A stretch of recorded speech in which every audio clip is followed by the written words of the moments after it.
My coffee had gone cold 3 hours ago. I stared at the architectural rendering on my screen, adjusting the roof pitch for what felt like the 100th time, 3 degrees off. The judges at the citywide competition would notice. They always did. I glanced at the clock. 11:47 p.m. The 8th floor of this Manhattan office building was silent except for the hum of my computer and the distant wail of sirens somewhere in the city. Below, everyone else had left hours ago. Even my boss had stuck his head in around 9, told me to go home, get some rest. But this project was my chance. Senior architect, maybe my own firm someday. I just needed to win this competition. My stomach growled. When had I last eaten? Carmen would lecture me about that tomorrow. My 21-year-old sister had somehow become the responsible one between us, making sure I remembered to take care of myself. 7 years since our parents died in that car accident, and she still worried I'd work myself to death. I hit save and leaned back. The rendering finally looked right. Clean lines, functional beauty, a community center the neighborhood desperately needed. For the first time all night, I smiled. The fire alarm shattered the silence. The piercing wail made me jump, my heart slamming against my ribs. I grabbed my phone and bag, leaving my laptop behind as I yanked open my office door. Heat slapped my face. Smoke, thick and accurate, was seeping through the hallway. Not a drill, not burnt popcorn. Real fire. The emergency lights cast everything in hellish red as I ran toward the south stairwell. I knew this building's layout by heart. We'd consulted on the renovation 2 years ago. I pushed through the metal door into the concrete shaft and immediately started coughing. The smoke was worse here, a choking fog that burned my lungs. I counted steps down, keeping one hand on the wall. 8 floors. Just get down 8 floors. By the 5th floor landing, I could barely see. Each breath felt like inhaling broken glass. That's when I nearly tripped over him. A man sprawled across the landing, blocking my path. Blood matted his black hair above his temple. More blood soaked through his white dress shirt on his right side. The fabric torn and shredded. Not burned, cut, stabbed, maybe. My hands moved before my brain could catch up, checking for a pulse. Strong, steady. He was alive. I shook his shoulders. Nothing. Dead weight. And the flames were climbing up from below, cutting off the main exit. Think like an architect, Valentina. The ventilation shaft. It ran from basement to roof with access panels every 3 floors. If I could get us to the panel on this floor, we could climb up instead of down. But I'd have to drag this unconscious stranger through the 5th floor offices first. I hooked my arms under his armpits and pulled. He was easily 6 feet tall, pure muscle. I weighed 130 pounds, soaking wet, but I dug my heels in and pulled again. He moved inches, but progress. The 5th floor door wasn't locked. I dragged him through the open office layout, my arms screaming, sweat and tears mixing on my face. The ventilation access was in the northwest corner. I found the metal panel, fumbled with the latch, and it swung open to reveal a maintenance ladder. His eyes opened, just barely, blue-gray, even through the smoke haze. His lips moved, forming words I didn't understand. Italian, maybe. Stay with me, I gasped. You have to climb. He focused on me then. Really looked at me with an intensity that made something electric shoot down my spine despite the circumstances. Your eyes, he murmured in accented English. Green, like a wet, painful cough. Like emeralds. Delirious. Definitely delirious. I got my shoulder under his arm and half carried, half dragged him up that ladder. He helped more than I expected. Muscle memory kicking in, even semi-conscious. We climbed through smoke and darkness until we reached the roof access. Cold night air hit my face as we stumbled onto the rooftop. I sucked in clean oxygen, my lungs grateful, and laid him down on the concrete. Blood was still seeping through his shirt. The head wound looked bad. I pressed my cardigan against his abdomen, applying pressure. Sirens grew louder. Red and blue lights flashed from the street below. The fire department had arrived. Help! I screamed toward the edge. Up here. We need help. Within minutes, firefighters appeared through the same roof access we'd used. 2 paramedics rushed over with equipment. "Ma'am, step back. Let us work." I moved aside, trembling now that the adrenaline was fading. One paramedic cut away the man's shirt, revealing a nasty stab wound. The other checked his vitals, called out numbers I didn't understand. "We need to transport now," one said. "He's lost a lot of blood." That's when they appeared. 3 men in dark suits materialized from nowhere, moving with purpose across the rooftop. They weren't firefighters or police. The way they carried themselves, the bulges under their jackets. These men were something else entirely. "We'll take it from here," the tallest one said. His voice was cold. "Final." The paramedic frowned. "Sir, this man needs immediate medical attention. We have our own medical team waiting." The suited man gestured, and the other 2 moved to lift the injured man. "You're dismissed." "You can't just one of them flash something. A badge maybe? Or identification?" I couldn't see from where I stood. Whatever it was made the paramedics step back, confusion and frustration clear on their faces. I watched, stunned, as they carried him to the roof access before disappearing through the door. The injured man's eyes found mine one last time. That same intense gaze, even through pain and blood loss, like he was memorizing my face. Then they were gone. 2 police officers approached me next, notebooks out. "Ma'am, I'm Officer Rodriguez. Can you tell us what happened?" I explained about working late, the fire alarm, finding the man in the stairwell. I described dragging him up through the ventilation shaft to the roof. What I didn't mention was the stab wound. The way those suited men had taken control, or the feeling in my gut that something about this entire situation was very wrong. "Did you know the man you rescued?" No. "Never seen him before. Can you describe him?" "Tall, dark hair, maybe mid-30s, expensive suit." I left it at that. They took my contact information, told me I might need to come in for additional questions. I nodded numbly. All I wanted was to go home, take a scalding shower, and forget this night ever happened. By the time I made it back to my apartment in the Upper West Side, dawn was threatening the horizon. I climbed the 4 flights to my floor, let myself in quietly so I wouldn't wake Carmen, and collapsed on my bed, fully clothed. Sleep didn't come. Every time I closed my eyes, I saw those blue-gray eyes staring at me through smoke and blood. The sound of Carmen's voice yanked me from restless half-sleep. Val Valentina. I opened my eyes. Sunlight streamed through my window. My phone said 8:07 a.m. I'd been asleep less than 2 hours. What? My voice was rough from smoke inhalation. Carmen appeared in my doorway, her curly hair still messy from sleep, but her expression was alert, worried. "There are 3 black SUVs parked outside our building, expensive ones, and there are men in suits just standing there watching." Ice flooded my veins. I scrambled out of bed and moved to the window. Carmen wasn't exaggerating. 3 identical black SUVs lined the street below, and at least 6 men in dark suits stood on the sidewalk, waiting, not talking, just watching our building. My phone rang. Unknown number. My hand trembled as I picked it up. Every instinct screamed not to answer, but something made me swipe to accept. "Hello, Miss Valentina Brennan." A man's voice, smooth, accented, controlled. "I believe we need to talk." The voice on the phone was smooth as expensive whiskey with an accent that turned each word into something deliberate. Dangerous. "Who is this?" My voice came out steadier than I felt. "My name is Rafael Cordar. We met last night under unfortunate circumstances. You saved my life, Miss Brennan. I'd like to express my gratitude properly." I glanced at Carmen, who was still staring out the window at the SUVs. My heart hammered against my ribs. "I don't know what you're talking about." A soft laugh, not mocking, almost appreciative. "The fire at the office building on 7th Avenue, the stairwell on the 5th floor. You dragged me through a ventilation shaft despite weighing a fraction of what I do. Your eyes are green like emeralds, I believe," I said.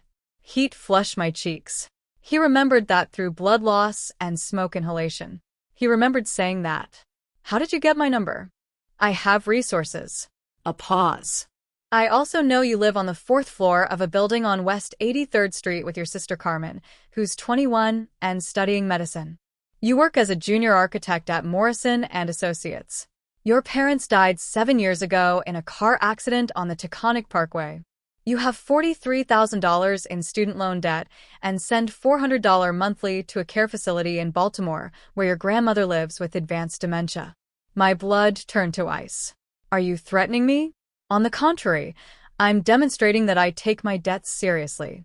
You saved my life, Valentina. That matters. In my world, it matters more than anything. Your world. I looked at the SUVs again. What world is that exactly? One we should discuss in person. Dinner tonight, 7 o'clock. I'll send a car. I'm not getting in a car with strangers who investigated my entire life. Then I'll meet you somewhere public. Choose the location. I don't want to meet you at all. I don't want anything from you. Just leave me alone. Silence stretched for several seconds. When he spoke again, his voice had changed.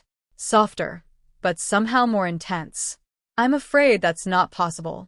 What happened last night has consequences for both of us, but especially for you and your sister. The men who tried to kill me know you exist now. They have security footage from the building. They know you saved me. That makes you a target. Fear clawed at my throat. Why would I be a target? I didn't do anything except help someone who was hurt. Because in their culture, saving me is the same as choosing a side. And the Russian bratva doesn't forgive perceived enemies. He let that sink in. Dinner, Valentina, let me explain. Let me protect you. It's the least I can do. The Russian what? 7 o'clock. There's a restaurant in Little Italy. Osteria Duna. I'll reserve it. I can't just the SUVs will leave once you agree. They're there to ensure no one else gets to you first. My hands were shaking. I looked at Carmen, who was chewing her bottom lip, anxiety written across her face. Fine. 7 o'clock, but I'm driving myself. As you wish. The address will be sent to your phone. He paused. Thank you, Valentina. For last night and for tonight. The call ended. The SUVs pulled away within minutes, disappearing into Manhattan traffic like they'd never been there. Val, what the hell is going on? Carmen grabbed my arm. Who was that? The man from the fire. I sank onto the couch. He wants to thank me. Apparently, with a fleet of SUVs and men in suits. That's not normal gratitude. No. I rubbed my face. It's really not. 7 o'clock arrived too quickly. I'd spent the day Googling Rafael Cordemer and finding almost nothing. No social media.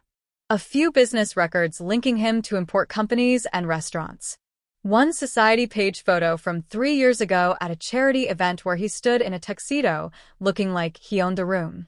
I chose black jeans and a simple green sweater. Nothing fancy.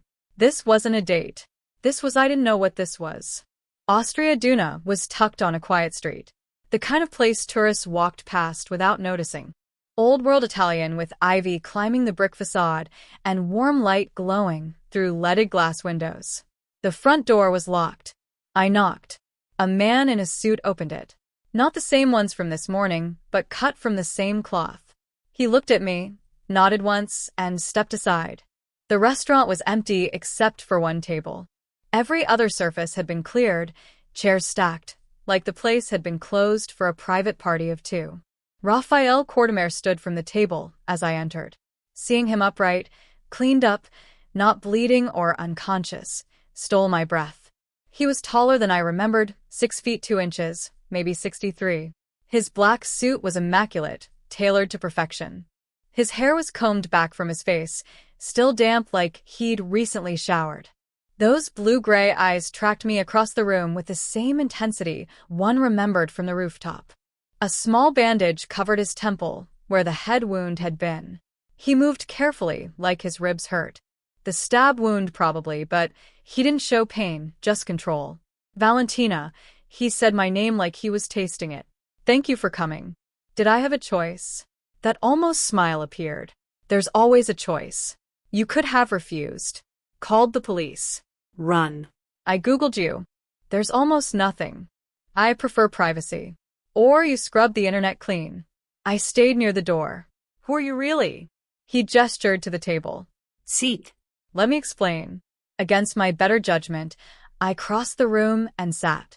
He took the chair across from me. A waiter appeared from nowhere, pouring wine I hadn't ordered. I run an organization, Raphael began. Import, export, restaurants, real estate. Some of my business is legitimate, some isn't. I won't insult your intelligence by pretending otherwise. You're a criminal. I prefer businessman. But yes, technically. He watched my reaction. Does that frighten you? Should it? Not from me. I don't hurt innocents. I have rules. Lines I don't cross. His fingers drummed once on the table. The men who attacked me last night don't share those rules. They're Russian. Bratva organized crime from Moscow trying to take over territory on the East Coast. I was meeting an informant who claimed to have information about their operations. It was a trap. They tried to kill you. Yes. 2 men ambushed me in that office building. I managed to eliminate them, but not before taking damage. They hit my head, stabbed my side, then set the fire to destroy evidence. I would have died if you hadn't found me. His eyes held mine. You risked your life for a stranger. Why? Because you needed help. That's it. No hesitation. No thought for your own safety. I'm a human being. You were hurt. I couldn't just leave you. Something shifted in his expression. Softness I didn't expect. Most people would have, especially in this city. You're unusual, Valentina Brennan. The waiter returned with food I hadn't ordered. Fresh pasta, perfectly seasoned. My stomach reminded me I'd barely eaten all day. I don't want your money, I said. Or gifts, or whatever you think you owe me. What do you want?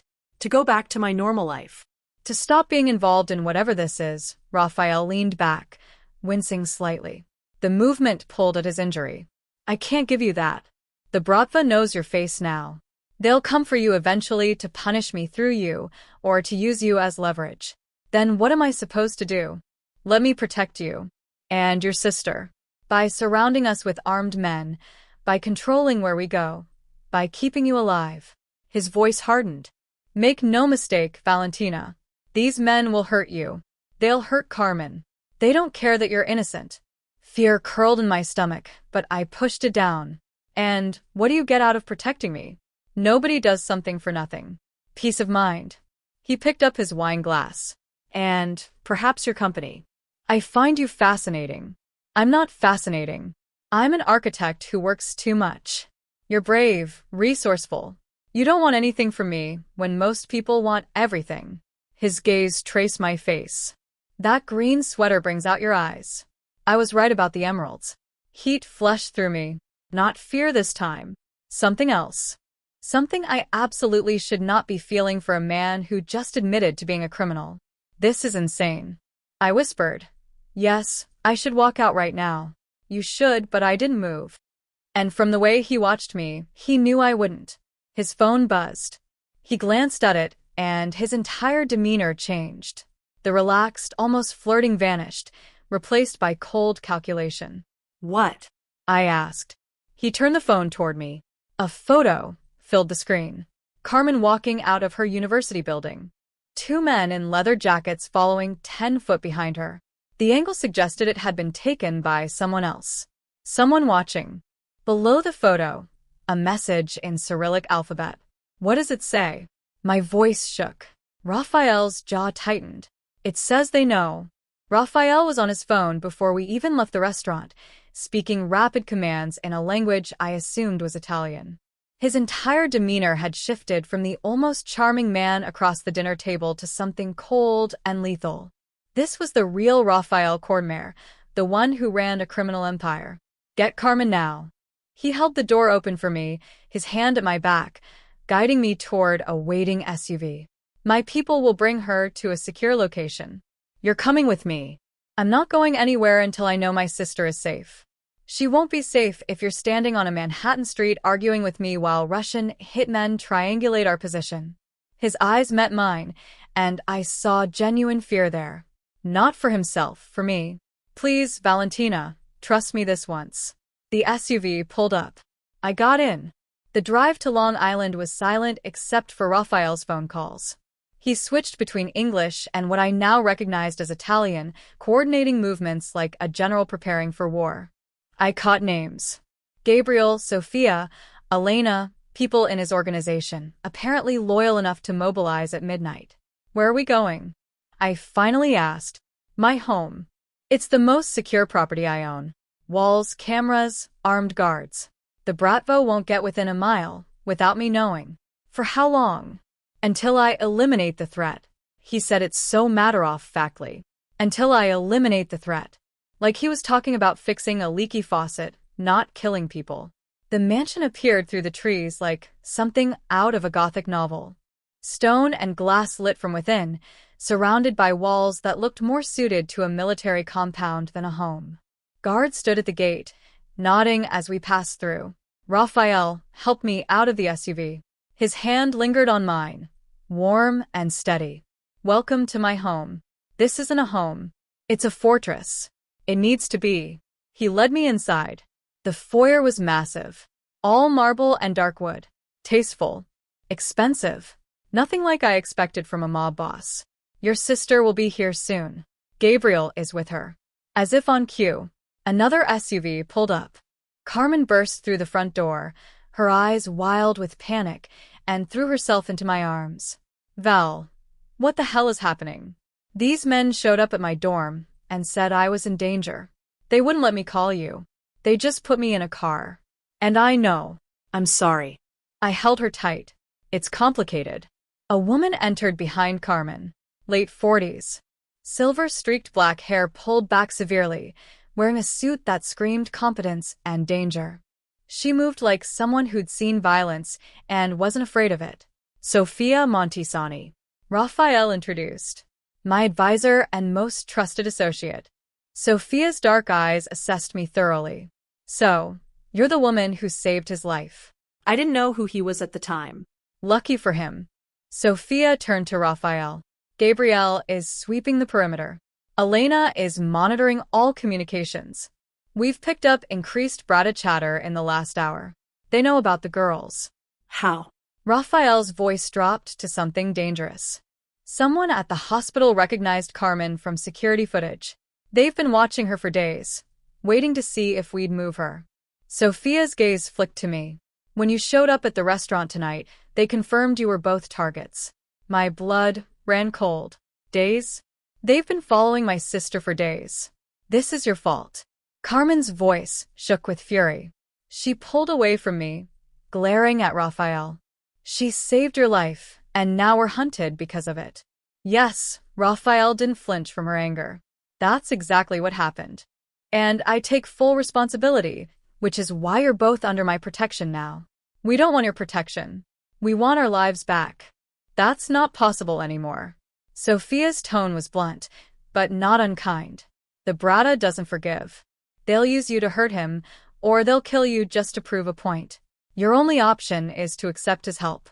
Carmen looked at me, tears streaming down her face. Val. I pulled her close again. We don't have a choice, Carmen. Not right now. Raphael gestured toward the stairs. Sophia will show you to your rooms. East wing, private. You'll have everything you need. The rooms were beautiful. A suite larger than our entire apartment with 2 bedrooms connected by a shared sitting area. Plush furniture, art on the walls, windows overlooking gardens lit by soft landscape lighting. Luxury I'd only seen in magazines. Carmen collapsed on one of the beds. This is insane. This is actually insane. I know. Are we prisoners? I don't think so. Not exactly. But I wasn't sure. The line between protection and captivity seemed very thin. Sophia appeared in the doorway. There are clothes in the closets, your sizes, toiletries in the bathrooms. If you need anything, press the intercom. Someone will respond immediately. How did you know our sizes? I asked. Raphael is thorough. She turned to leave, then paused. For what it's worth, he's genuinely trying to keep you safe. He doesn't make promises lightly. After Sophia left, I helped Carmen get ready for bed. She was exhausted, emotionally wrung out. Within minutes of lying down, she was asleep. I wasn't tired. Too much adrenaline, too much fear, too many questions racing through my mind. I changed into pajamas. Someone had provided soft cotton that fit perfectly and left the suite. The mansion was quiet. I wandered through hallways, memorizing the layout with my architect's eye. North wing offices, south wing private quarters, center was public spaces, and then I found the library, floor toe-ceiling books, leather furniture, a fireplace crackling with dying embers, and Raphael sitting in a wingback chair with a crystal tumbler of amber liquid, staring into the flames. "Can't sleep either?" I asked from the doorway. He looked up, and something in his expression softened. "The guest accommodations not to your liking. They're beautiful. Probably the nicest room I've ever been in." I stepped inside. I just needed to think. "And I'm disturbing your solitude." No. I sat in the chair across from him.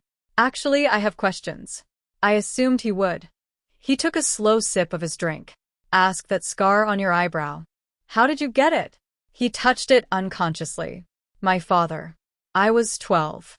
My mother had just died of cancer. At the funeral, I cried. He said, 'Ordinary men don't show weakness.' When we got home, he hit me with his ring, split the skin, told me to remember." Horror curled through me. "Your father did that." "He did worse to others. He was a brutal man. Effective, but brutal." Raphael's eyes met mine. "I'm not him, Valentina. I do what's necessary for my business, but I have lines I don't cross. I don't hurt innocents. I don't tolerate trafficking or violence against women and children. I'm a criminal, yes, but I'm not a monster. You kill people. People who chose this life, who understand the risks, not civilians, not people like you. Then why did you assume control after he died? Why not walk away?" "Because the alternative was watching everything collapse into chaos. Men who worked for us being killed or absorbed by other families, businesses destroyed. I took control to protect what was ours." And maybe he hesitated, maybe to prove I could do it better without his cruelty. The vulnerability in his admission surprised me. This powerful, dangerous man admitting he'd wanted to prove something to a dead father who'd abused him.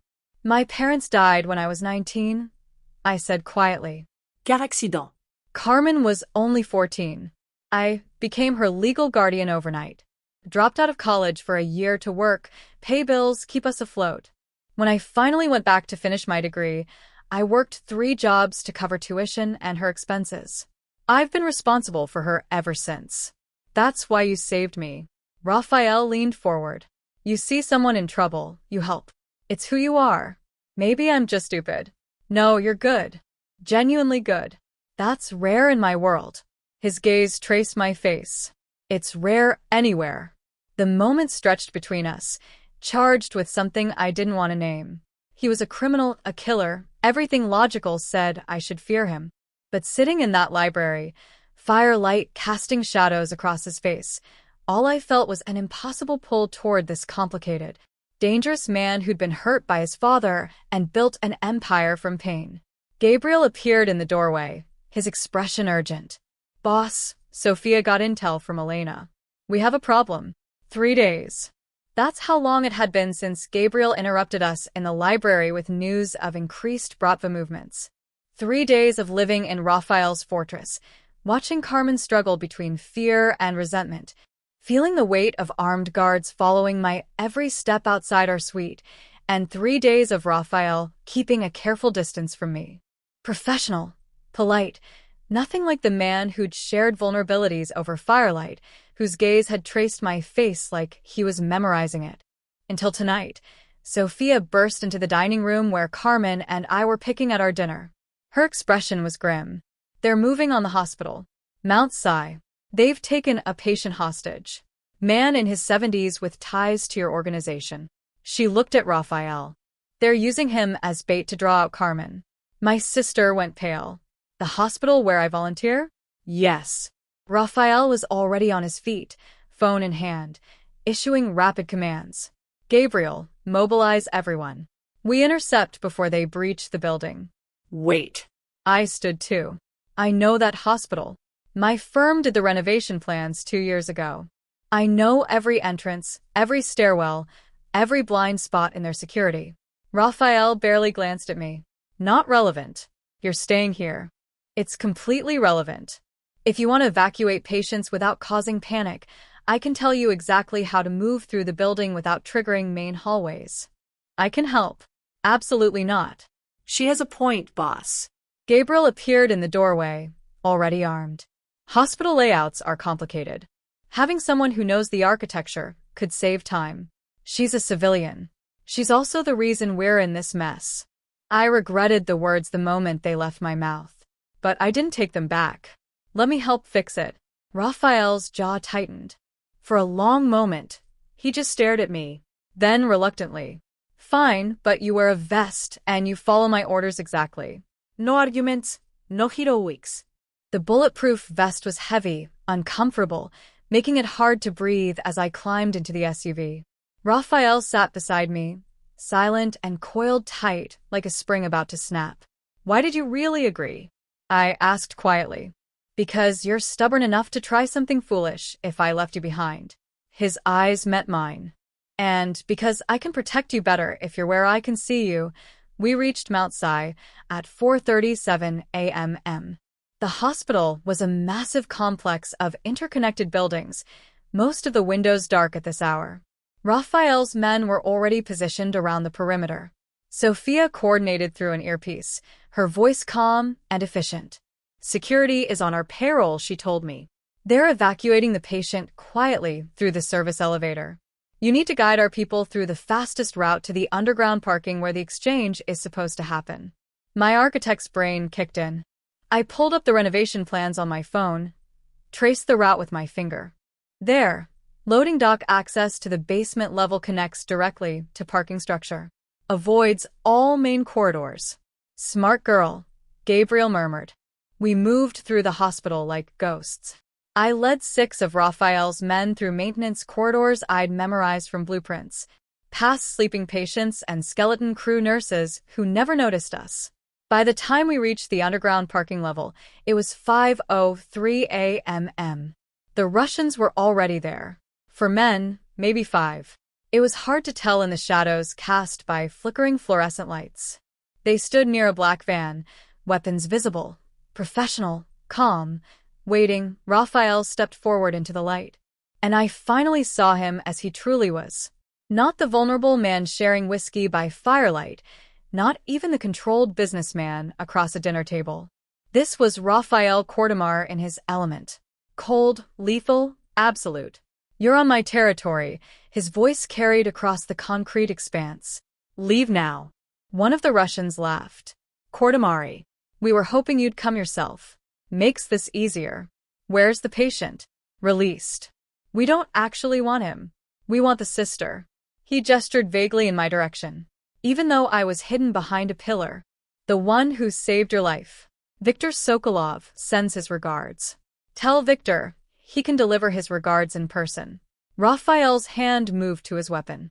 "After I'm done with you." Everything happened at once. Gunfire erupted. I ducked behind the pillar, hands over my ears, my heart trying to punch through my ribs. The sound was deafening in the enclosed space. Concrete exploded where bullets struck. Glass shattered. Men shouted in Russian and Italian. Through the chaos, I watched Raphael move. Fluid, precise, each shot calculated. He wasn't just fighting. He was conducting a lethal symphony. His men moving in perfect coordination around him. This was what true power looked like. Not wealth or influence. This command over life and death. I saw the ricochet before I understood what was happening. A bullet struck the metal frame of a parked car. Angled wrong. Bounced toward me at impossible speed. Raphael was there. I didn't even see him move. 1 second. And he was 20 feet away. The next he was in front of me, his body between mine and the bullet. It caught his left arm, tearing through his jacket, leaving a streak of red in its wake. He didn't even flinch. "Stay down," he growled, then returned fire. The Russians retreated when more of Raphael's reinforcements arrived. 2 were captured. The others escaped into the early morning darkness. Back at the mansion, I found Raphael in the library. He'd removed his jacket, his white shirt sleeves soaked red. He was trying to examine the wound himself, his face tight with controlled pain. Lemmy grabbed the first aid kit Sophia had left on the side table. "Sit down." "It's nothing. It's a bullet wound." "Seat." He obeyed surprisingly. I cleaned the blood away carefully. The The bullet had carved a groove along his bicep. Deep, but not catastrophic. Still, seeing his blood on my hands made something twist painfully in my chest. You could have been killed. My hands trembled as I applied antiseptic. So could you. That bullet was meant for your head. His uninjured hand caught my wrist, steadying me. I promise to keep you safe, Valentina. His fingers were warm against my pulse point. I could feel my heartbeat hammering against his touch. We were too close. I could see gold flecks in his blue-gray eyes. See the tension in his jaw. The way he was breathing just slightly too fast. Thank you. The words came out barely above a whisper. For saving me always. His thumb moved against my wrist, a gentle stroke that sent electricity up my arm. I will always. Sophia appeared in the doorway. Raphael released me instantly, and I stepped back, suddenly aware of how intimate the moment had been. Interrogation's complete, Sophia said, her sharp eyes noting our positions. You need to hear this, Raphael. The library suddenly felt too small. The information Sophia delivered was worse than I'd imagined. Viktor Solov wasn't just fighting a territorial war. He was systematically eliminating every Italian organization on the East Coast, creating a Russian monopoly. And the Kordmeyer family was his primary target because they controlled the port of New York, essential for international smuggling operations. There's more. Sophia continued. Elena hacked their encrypted communications. SOV has someone inside your organization, an informant, someone close to you. Raphael's expression went arctic. Who? We don't know yet, but whoever it is has been feeding the Brada information for months, including the location of every safe house, every movement, every vulnerability. Sophia's gaze flicked to me, including when you brought Valentina and her sister here. The implications crashed over me like ice water. Someone in this house, someone Raphael trusted, was betraying us all. Paranoia was a living thing inside Raphael's mansion. 3 days since the hospital shootout, and trust had become a luxury none of us could afford. I watched Raphael move through his own home like a predator in uncertain territory, suspicion shadowing every interaction with his men. He trusted only Gabriel and Sophia now. They investigated quietly, methodically, searching for the traitor who'd been selling us out for months. The rest of the organization operated under a cloud of scrutiny. Every conversation monitored, every movement tracked. Carmen spent most of her time in our suite, alternating between anger and fear. I couldn't blame her. She'd gone from pre-med student to prisoner in a criminal's fortress. But when she looked at me, really looked at me, I saw something else in her expression. Recognition maybe, or judgment. You're falling for him. She said it on the 4th morning, watching me stare out the window toward the gardens where Raphael was walking alone. That's ridiculous. Is it? You light up when he walks into a room. You find excuses to be where he is. Carmen crossed her arms. Val, he's a criminal, a killer. I know what he is. Do you? Because from where I'm standing, you're forgetting why we're here. We're not guests. We're liabilities he's managing. Her words stung, because part of me feared she was right. But another part, the part that remembered firelight conversations and the way Raphael had thrown himself in front of a bullet meant for me. That part knew it was more complicated than liability management. Raphael gave me space to explore his world during those 3 days. He showed me the legitimate businesses first.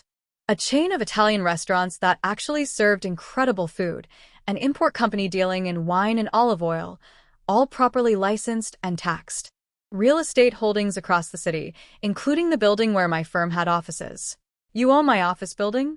I'd ask surprised. I own many buildings in Manhattan. It's good investment. Legal profit? He'd smiled slightly. Not everything I do is criminal, Valentina. But he didn't hide the rest. The warehouse where shipments arrived at odd hours. Containers holding more than just wine. The club in Tribeca, where money laundered through nightly receipts. The protection payments from business owners who paid to avoid problems Raphael's own men would create if they refused. He showed me his world with brutal honesty, not glorifying it, not apologizing for it, just letting me see. Why are you showing me all this? I asked one evening as we stood in his office overlooking the state grounds. Because if you choose this, choose me. You should know exactly what you're choosing. His hand rested near mine on the window frame, not quite touching. I won't lie to you, Valentina. Not about who I am or what I do. That night, unable to sleep, I found myself on the second-floor balcony. The moon was full, casting silver light across the gardens I'd been sketching designs for all week. A distraction from fear. A way to feel useful. You're always awake when you should be sleeping. Raphael's voice came from behind me. I turned. He stood in the doorway, dressed casually in dark slacks and a white shirt, sleeves rolled to his elbows. Less armor than usual. More human. So are you. I have an empire to protect. What's your excuse? A sister to worry about, and a life that's completely fallen apart. I held up my sketchbook. This helps designing something beautiful even when everything feels chaotic. He moved closer, looking at my drawings. The garden redesign I'd imagined for his property. More organic than the current geometric layout. Softer edges. Hidden spaces for privacy. Beauty mixed with function. You see potential where others see only what exists. His finger traced one of my sketches. You'd transform this place. Gardens are about growth, change, evolution. I met his eyes. Even in dark soil, beautiful things can grow. The metaphor wasn't lost on either of us. Teach me something, I said suddenly. About your heritage, your language. What do you want to know? Tell me what you think when you look at me. The boldness surprised us both. Raphael's expression shifted. Vulnerable. Raw. I think you're the most dangerous thing that's ever entered my life.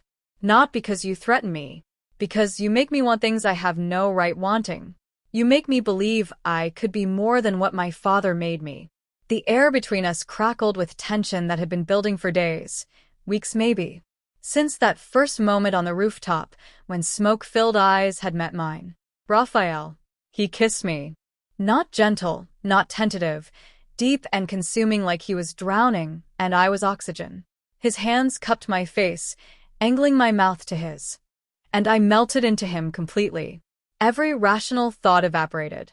There was only this, only him, only the way my body recognized his, like coming home to something I'd been searching for my entire life.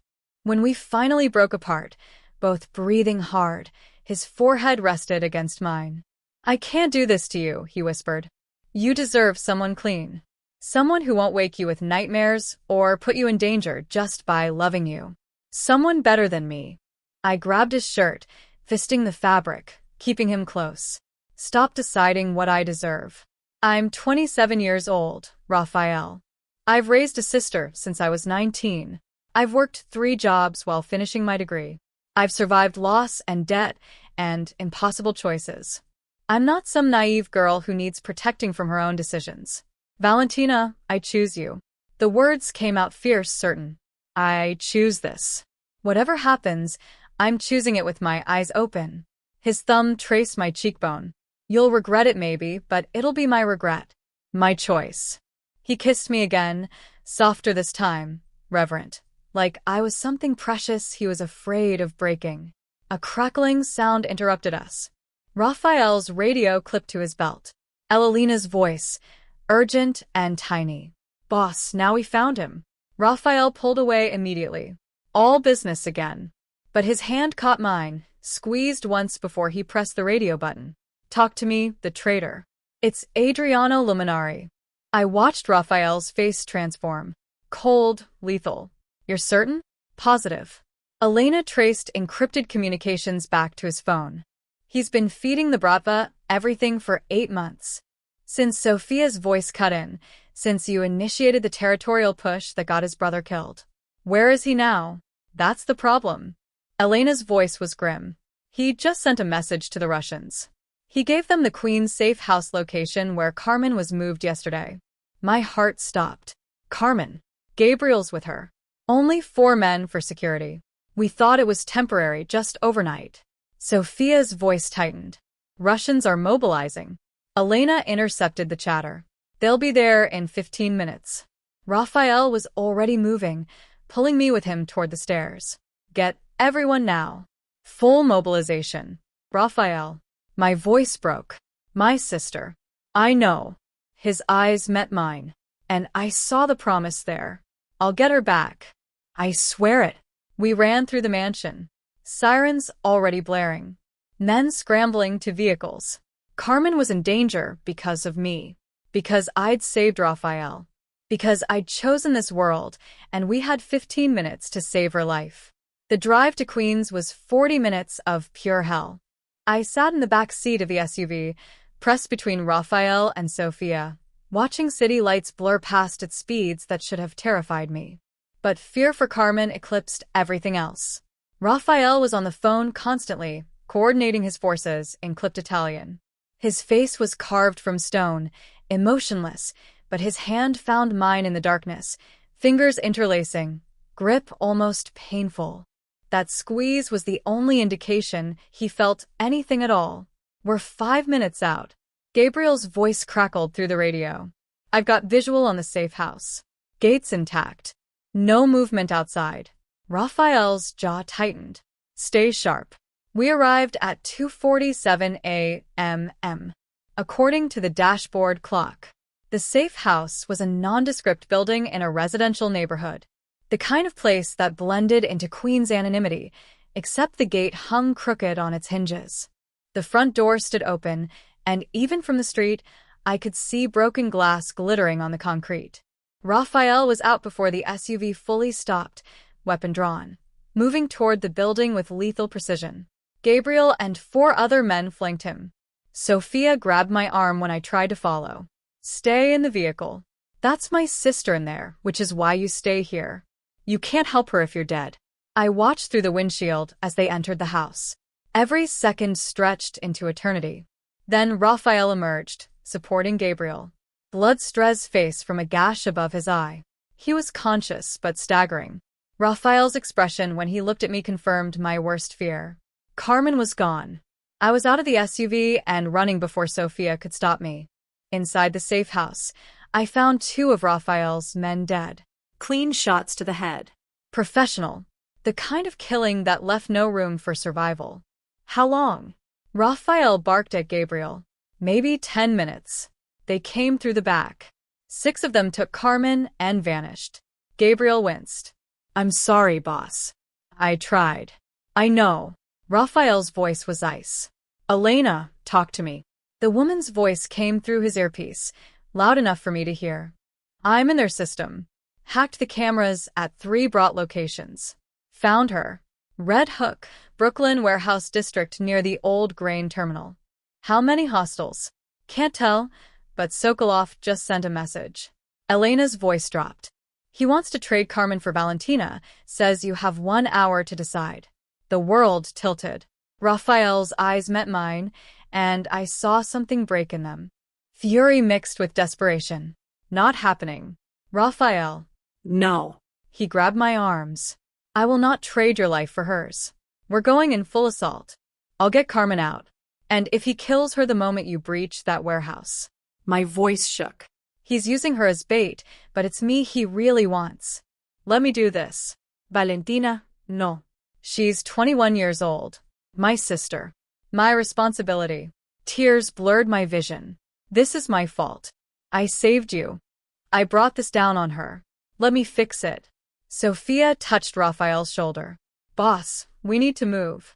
1 hour isn't much time. Raphael's hands tightened on my arms. Then he pulled me against his chest, held me so tight I couldn't breathe. I will come for you, both of you. Do you understand? This isn't goodbye. This is me asking you to trust me one more time always.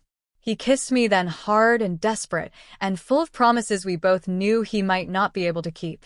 Then he released me and turned to his men. We have 53 minutes. Get me schematics of that warehouse. I want every entry point, every window, every way in and out. Sophia, coordinate with the other families. I don't care what favors I owe. I need every available man in Red Hook in 40 minutes. The plan was flawless. Precision, strategy, everything Raphael was famous for. Except I wasn't part of it. Back at the mansion, they left me in the command center with Elena monitoring her screens. Raphael and his forces mobilized, heading for Red Hook. I had 20 minutes before they arrived at the warehouse. 20 minutes to do what I had to do. Elena was brilliant with technology, but useless at physical security. I'd been studying this mansion for days, using my architect's eye to memorize layouts. To notice the maintenance corridor that connected the east wing to the garage, the exit that bypassed all the main security checkpoints because it was designed for staff and deliveries. I found the corridor, slipped through like a ghost, and reached the garage where a dozen vehicles sat idle. Keys hung on hooks labeled by car. I grabbed the first set I found, climbed into a BMW, and drove through the service gate that opened automatically for outgoing vehicles. I was half a mile away before anyone noticed. I used my phone to call the number Solov had sent. A voice answered in accented English. The Cordomar girl calling to beg. I'm calling to trade. Me for Carmen. I'm on my way to Red Hook now alone. Silence. Then you're lying. Cordomar would never allow it. He doesn't know. I left. Tell Solov I'll be there in 30 minutes. He gets what he wants. Me. But Carmen walks free. How do we know this isn't a trap? Because if Raphael knew I was coming, he'd stop me. This is my choice. My trade. Tell Solov. I ended the call before they could respond. My hands shook on the steering wheel. What I was doing was insane. Suicidal probably. But Carmen was innocent. She'd been dragged into this because of me. Because I'd saved a stranger in a burning building without knowing he was a mafia boss. I'd fix this or die trying. The warehouse district in Red Hook was exactly as bleak as I'd imagined. Abandoned buildings, broken streetlights, the smell of industrial decay and salt water. I followed the address Elenina had identified, found the warehouse with its rusted door and shattered windows. 3 men waited outside. They grabbed me the moment I stepped out of the car, searched me for weapons or wires, then dragged me inside. The warehouse was cavernous, empty except for chains hanging from the ceiling and Carmen tied to a chair in the center. She looked up as they pushed me forward, her eyes widening in horror. Val, no. No. What did you do? Saved you. I tried to smile. Failed. It's okay, Carmen. It's going to be okay. Victor Solov emerged from the shadows. Tall, barrel-chested, with cold eyes and a smile that promised violence. The hero. Twice now you save lives. Cordomarese. Now you're sisters. He circled me slowly. Such selflessness is rare. Stupid, but rare. Let her go. That was the deal. The deal was you for her. But perhaps I keep both. Use you to destroy Court Mayor completely. Or perhaps you die in the next 30 seconds. Raphael's voice cut through the warehouse like a blade. He stepped into the light, weapon raised, with what looked like 40 men fanning out behind him. I'd never seen anything more beautiful or terrifying in my life. Solo's men raised their weapons. For one heartbeat, the entire warehouse balanced on the edge of massacre. You bring an army to a hostage exchange. Suf laughed. Predictable, Cordomar. You threaten what's mine. Raphael's eyes never left Solov. Also predictable. Gunfire erupted. I dropped, crawling toward Carmen as bullets shredded the air above us. Raphael's men moved like a coordinated machine, taking positions, returning fire with brutal efficiency. I reached Carmen, started working on her ropes with shaking fingers. You came for me, she sobbed. Always. I'll always come for you. The rope finally gave. Carmen's hands came free just as I saw Solov running toward a back door. He slammed something on the wall as he disappeared. A digital timer glowing red, counting down from 30 seconds. Bomb, someone shouted. Raphael was there cutting my ropes, pulling us both to our feet, his arm around my waist, supporting Carmen with his other hand. He ran. 20 seconds, 15. The exit seemed impossibly far. 10 seconds. 9. We burst through the door and into the cold night. 5-4 Raphael threw us both to the ground, covered our bodies with his. The explosion was deafening. Heat and pressure blasted over us. Debris rained down, concrete and metal and fire. When the ringing in my ears finally subsided, Raphael was pulling us up, checking for injuries with hands that moved over us frantically. Valentina, Carmen, are you hurt? Carmen had bruises on her face, a cut on her lip, but she was alive. conscious. I'm okay. Vol. I'm fine. I clung to Raphael. You came always. He crushed me against him. Don't ever do that again. Don't ever sacrifice yourself like that. Promise me I can't. She's my sister. His laugh was strained. Then I'll have to make sure neither of you are ever in danger again. Back at the mansion, a doctor treated Carmen while Sophia debriefed Raphael on casualties. 2 of his men dead, 5 injured. Soph escaped through underground tunnels. The warehouse was ash. I sat with Carmen until she fell asleep, exhausted and medicated. Then I found Raphael in his office, staring at a computer screen. What is it? He turned the monitor toward me. A video file, playing on loop. The view was from outside the mansion, zoomed in on our bedroom window. A red laser danced across the glass where I'd stood just hours ago. Below the video, a message in English. I know where she sleeps. So hadn't given up. He just declared war. The bunker beneath Raphael's mansion wasn't what I expected. No cold concrete or steel walls. It was a fully furnished apartment hidden 3 levels underground with filtered air, stockpiled supplies, and enough security to withstand a siege. Carmen sat on one of the beds, arms wrapped around herself, still processing everything that had happened. We're safe here, Raphael said, though his expression told a different story. He was preparing for war, and safe was a relative term. For how long? I asked. Until I end this. He checked his weapon with practiced efficiency. Viktor Sokov has declared war, not just on me, on every Italian family in New York. He wants a Russian monopoly on the East Coast. That makes him everyone's problem now. Sophia entered carrying a tablet, her face grim. The 5 families have agreed to meet. 1 hour. They want guarantees this won't blow back on their operations. Raphael's jaw tightened. They'll get their guarantees. Tell them I'm calling in every favor owed. Tonight we dismantle the Bratva's entire New York operation. But the plan was audacious. 12 simultaneous strikes across the city. Nightclubs laundering Russian money. Warehouses storing smuggled weapons. Drug distribution points. Raphael coordinated with leaders whose names I'd only heard whispered in fear. The Fontanelli family. The Verziani brothers, old enemies setting aside grudges, because Sokov threatened them all. Carmen watched me pace the bunker. You're going to do something stupid, aren't you? What? You have that look. The same one you had before you traded yourself for me. She stood, grabbed my arms. Val, please stay here. Let him handle this. I will. The lie tasted bitter, but I couldn't tell her the truth. That I'd already made arrangements with Sophia. That when Raphael left for war, I'd be following in a separate vehicle. Not to fight. I couldn't fight but to be there because if something happened to him, I needed to know. Raphael returned to the bunker as his forces mobilized. He cupped my face with both hands, those blue-gray eyes searching mine. Stay here. Promise me. I promise I'll be smart. Not the promise he wanted, but the only one I could give. He kissed me then, deep and desperate, like he was trying to memorize the taste of me. When this is over, we need to talk about our future. If you still want one with me, always. He left, the bunker door sealed with a heavy clang. I waited exactly 10 minutes.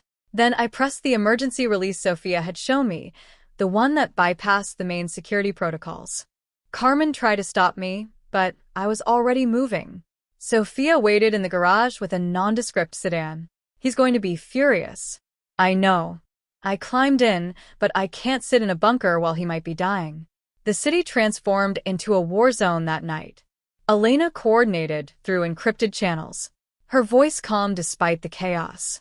Strike teams hit 12 locations simultaneously at 10 p.m. The precision was terrifying. Raphael's men moved like ghosts, dismantling Sokolov's empire piece by piece. But Sokolov wasn't at any of the locations. Elena tracked him through security cameras, following his movements across Brooklyn until he reached Red Hook. The port, exactly where Raphael predicted he'd run. We arrived as the confrontation began. Raphael stood on the dock, backed by Gabriel and 30 men. Sokolov waited near a cargo ship, his own forces forming a barrier. Between them, 50 feet of concrete, and the knowledge that only one man would walk away. Cord mare. Sukhov's voice carried across the distance. You've cost me everything tonight. My operations, my money, my reputation. You threatened what's mine. Raphael's voice was ice. Did you think there wouldn't be consequences? I'm leaving back to Russia. This is your victory. Let me go. No. Raphael stepped forward. You put a target on innocent women. You use civilians as weapons. You broke every code. There's no walking away from that. So smiled. Then we both died tonight. The gunfight erupted like thunder. I watched from behind a shipping container where Sofia had positioned us. My heart in my throat as Raphael and Sukhov's forces clashed. Men fell. Blood painted the concrete. The smell of gunpowder choked the air. Then it was just Raphael and Suf, both out of ammunition, both wounded. They circled each other like wolves, and I realized with horror they'd fight hand-o-hand. So was bigger, heavier. But Raphael was faster, more precise. They collided in a brutal exchange, fists and elbows, grappling, each trying to kill the other with bare hands. Raphael used the environment, slamming Solov against a steel post, using a chain hanging from a crane to choke him. Solov went down hard, gasping. Defeated, Raphael stood over him, chest heaving, blood running from a cut above his eye. It's over. But it wasn't. Sov's hand moved, pulling a backup weapon I hadn't seen. The gunshot cracked like a whip. Raphael staggered. Red bloomed across his chest, left side. Near his heart. I was running before I could think, Sofia shouting behind me. I reached Raphael as he collapsed, pressed my hands against the wound, felt his blood hot and terrifying against my palms. No, you don't get to die. You promised to keep me safe. I can't be safe without you. Tears blurred my vision. Raphael, stay with me. Please. His eyes focused on mine. He tried to smile. Failed, always. So stubborn because you taught me to fight for what I want, and I want you alive. I looked up at Sofia. Where's the medic? Already called 2 minutes out. Those 2 minutes stretched into eternity.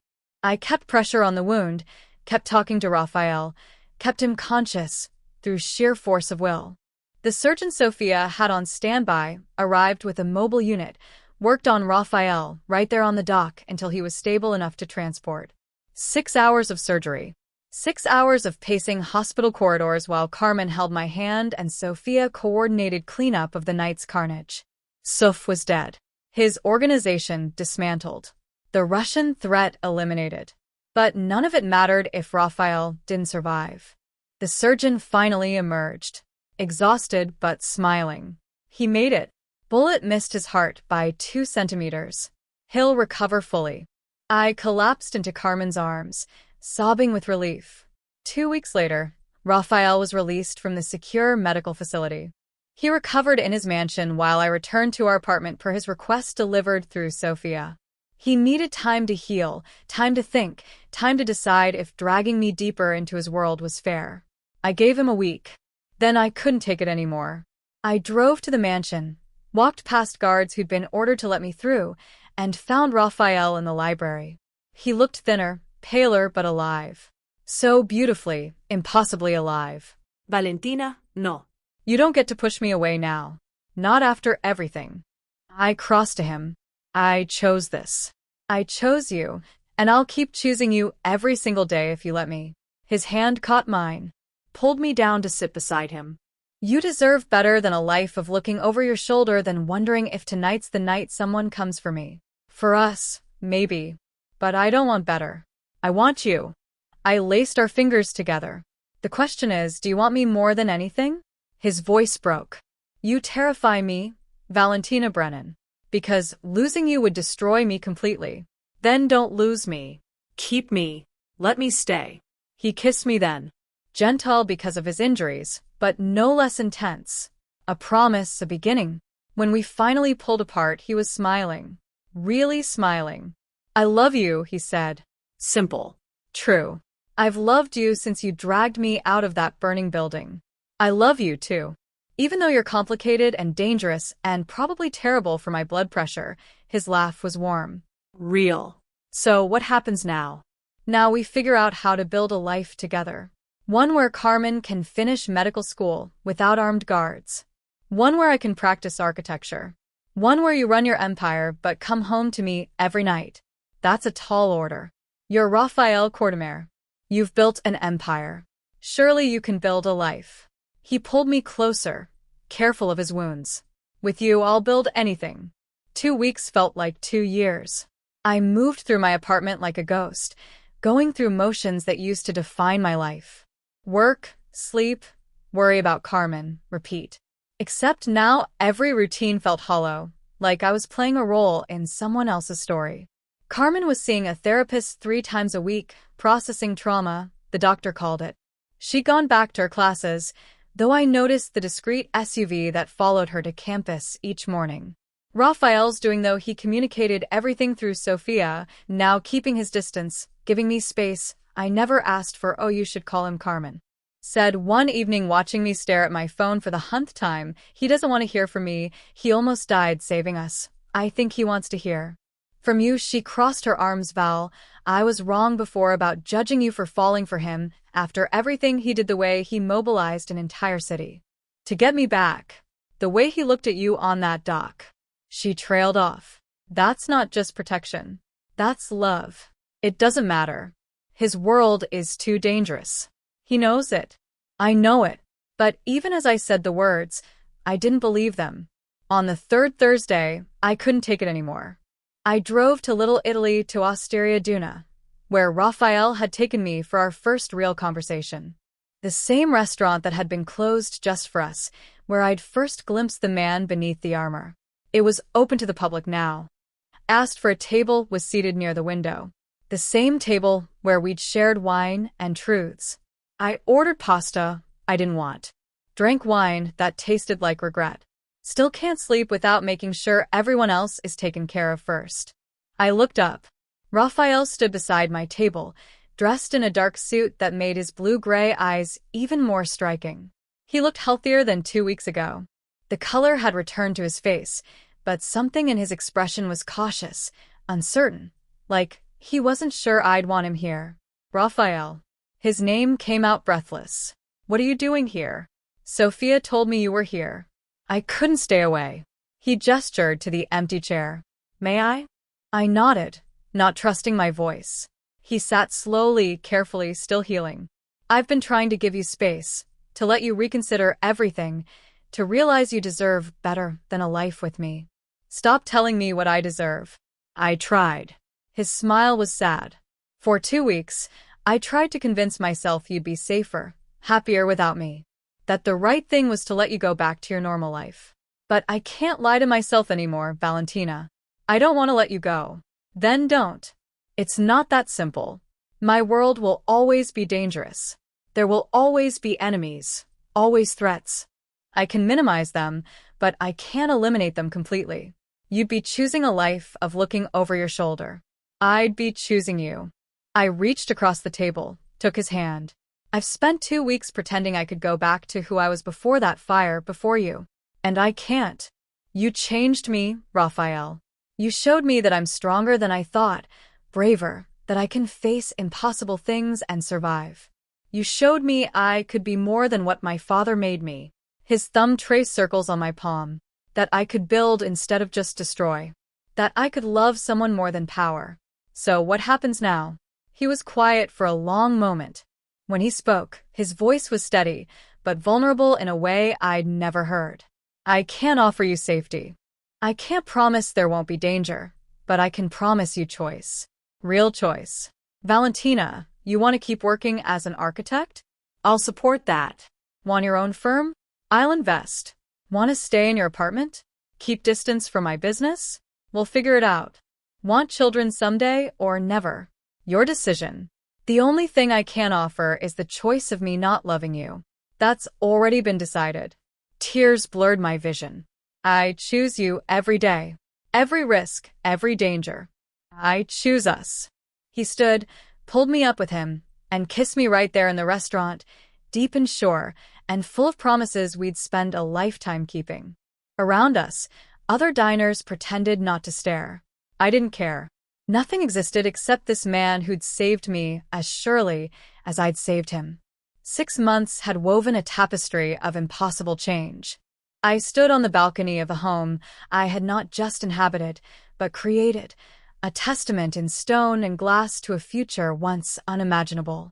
Perched in Westchester, a mere 45 minutes from the city's pulse, it was embraced by ancient trees, soon to ignite in autumnal glory. Every line, every curve of this structure whispered both safety and serenity. Beneath elegant stonework lay reinforced walls. Streams of sunlight poured through windows designed to repel any threat. Even the guard posts blended seamlessly, like natural extensions of the sprawling gardens. It was impossibly a fortress that breathed like a home. Raphael's arms found my waist from behind, warm and familiar, his chin resting gently on my shoulder. "A penny for your thoughts, Mia Cara?" A soft smile bloomed on my face. Just marveling at how strange life is. 6 months ago, I was lost in architectural renderings, burning the midnight oil in an office building. Now, I paused, letting the reality settle. I have my own firm, I live in a house I designed with the man I love, and I am, truly, profoundly happy. His lips brushed my temple. "You earned every single bit of it, Valentina." He shifted, turning me gently in his embrace. "Your first major commission just came through, by the way. The community center in Little Italy. They approved your designs." My eyes widened, a thrill shooting through me. Really? They did? Sophia confirmed it. His gaze held a fierce, tender pride. She said it's brilliant, a contemporary design that still honors the neighborhood's history. "You're going to transform that place, Valentina." "We are," I corrected softly, tracing the lapel of his impeccably tailored suit. "Your funding made it possible." "Our partnership," he murmured, his smile deepening. "In business, and in everything else." Below, Carmen's bright laughter drifted up from the meticulously planned gardens. She walked beside Gabriel, their heads close, her hand resting casually in his. She had not only finished her semester with honors, thriving in her pre-med program despite the recent chaos, but had found something unexpectedly real with Raphael's most loyal man.